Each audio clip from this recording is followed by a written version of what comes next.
నమస్కారం రుద్ర న్యూస్కు స్వాగతం.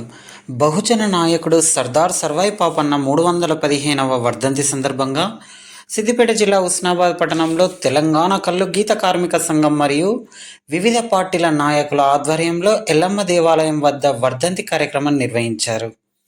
ఈ సందర్భంగా తెలంగాణ రాష్ట్ర కల్లు గీత కార్మిక సంఘం కమిటీ సభ్యులు పచ్చిమట్ల రవీందర్ గౌడ్ మాట్లాడుతూ, ఒక సామాన్య గీత కార్మిక కుటుంబం నుండి ఊరు రాజ్యం నుండి రాజుగా ఎదిగే స్థాయికి ఆయన చేసిన పోరాటమే అని అన్నారు. 16వ శతాబ్దం నుండి 17వ శతాబ్దం వరకు పరిపాలించిన మొఘలాయులు, బ్రిటిషులు కాకతీయుల బలమైన శత్రువులతో ఎన్నో పోరాటాలు చేసి కరీంనగర్, నల్గొండ, వరంగల్ ప్రాంతాలలో 20 కోటలను జయించి గోల్కొండ కోట కూడా 9 నెలలు పరిపాలించిన చరిత్ర ఉందని చెప్పవచ్చని అన్నారు.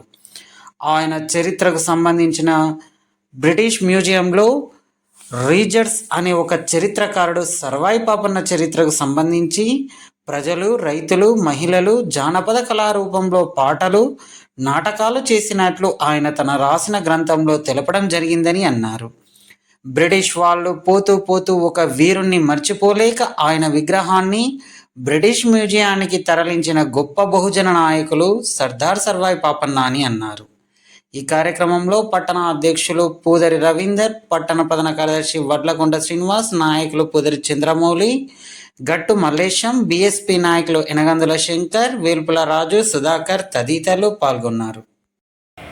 ఈరోజు హుస్నాబాద్ పట్టణంలో స్థానిక ఎల్లమ్మ గుడి వద్ద సర్దార్ సర్వాయి పాపన్న 315వ వర్ధంతి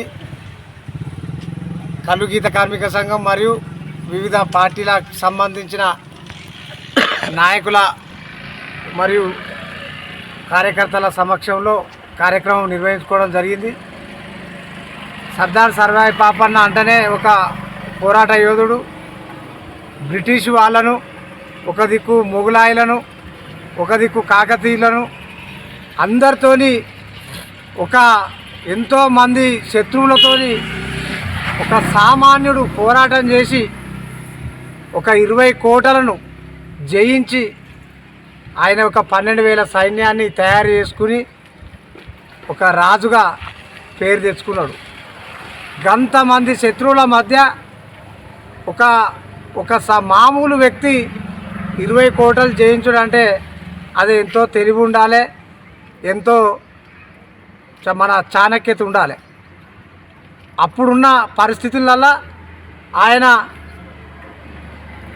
ఎంతోమందిని ఆ కోటలలో ఉన్న రాజులను ఓడించి చిన్న చిన్నగా ఎదుర్కొంటూ ఆ బ్రిటిష్ వాళ్ళు కావచ్చు, ముస్లిం రాజులు కావచ్చు, బందీఖాన చేసిన నేరస్తులను విడిపించి ఆయన తన సైన్యంలో చేర్పించుకుని ఒక దాదాపు 12,000 సైనికులను తయారు చేసుకున్న ఒక చరిత్ర ఉన్నది. ఆయన గురించి బ్రిటిష్ శాస్త్రవేత్తలు రీసెర్చ్ చేసారు. ఇంగ్లాండ్ దేశంలో ఒక మ్యూజియంలో ఆయన ఫోటోలు పెట్టి ఆయనకు సంబంధించిన ఆయుధాలు అక్కడ వాళ్ళు ఒక దాచిపెట్టడం జరిగింది. మనోళ్ళు స్వతంత్రం వచ్చిన తర్వాత బ్రిటిష్ పర్యటనలో ఉన్నప్పుడు ఆ మ్యూజియంను మన ప్రధానమంత్రులు, రాష్ట్రపతులు సందర్శించినప్పుడు మన సర్దార్ సర్వాయి పాపన్న విగ్రహం చూసి వాళ్ళక్కడ అవక్కైన పరిస్థితులు వాళ్ళక్కడ చెప్పడం జరిగింది. ఎవరే అయినా అంటే మీ తెలంగాణకు సంబంధించిన ఆయనే, ఆంధ్రప్రదేశ్కు సంబంధించిన ఆయన అప్పుడు ఇంతమంది రాజులతో కొట్లాడిండు, గోల్కొండ కోటను, ఢిల్లీ పరిపాలనను స్తంభింపజేసిండు. ఆయన చేయబట్టి అక్కడ వర్తకాలు బంద్ అయినాయి. మా పరిపాలన మేము చేసుకుంటామని కొట్లాడిన ఒక బహుజన నాయకుడు. ఆయన యుద్ధ చాణక్యతను మన ప్రధానమంత్రులకు, మన మంత్రులకు, అక్కడ ఉన్న బ్రిటిష్ పురావస్తు శాఖ వాళ్ళు చెప్పడం జరిగింది. అంత గొప్ప చరిత్ర ఉన్న ఒక బహుజన నాయకుడు అది మామూలు విషయం కాదు. అటువంటి ఒక వ్యక్తి ఒక 300-400 ఏళ్ళ కింద పుట్టి మన వ్యవస్థకు ఒక గొప్ప పేరు తీసుకొచ్చిండు. ఆయన లెక్క మనం కూడా ఎస్సీ, ఎస్టీ, మైనారిటీలు, బీసీలు అందరూ కొట్లాడవలసిన అవసరం ఇప్పుడు ఆసన్నమైంది. ఎందుకంటే ఇక్కడ కూడా మన ఆంధ్రప్రదేశ్లో అయితే బీసీ ముఖ్యమంత్రి లేడు, ఎస్సీ ముఖ్యమంత్రి లేడు, ఎస్టీ ముఖ్యమంత్రి లేడు. ఇప్పుడు తెలంగాణ వచ్చినాక కూడా లేడు. అంటే ఇప్పుడు సర్దార్ సర్వాయి పాపన్న ఆయన ఏ రకమైన కొట్టాడ చేసిండో మళ్ళీ ఆ రకమైన కొట్టాడ చేస్తేనే ఇక్కడ బీసీఓ ఎస్సీఓ ఎస్టీఓ ముఖ్యమంత్రి అయ్యే పరిస్థితులు ఉన్నాయి. కాబట్టి ఆయన ఆశయాలను మనం తీసుకోవాల్సిన అవసరం ఉన్నదని ఈ సందర్భంగా బహుజనులకు ఈ తెలంగాణ రాష్ట్ర ప్రజలకు పిలుపునివ్వడం జరుగుతుంది.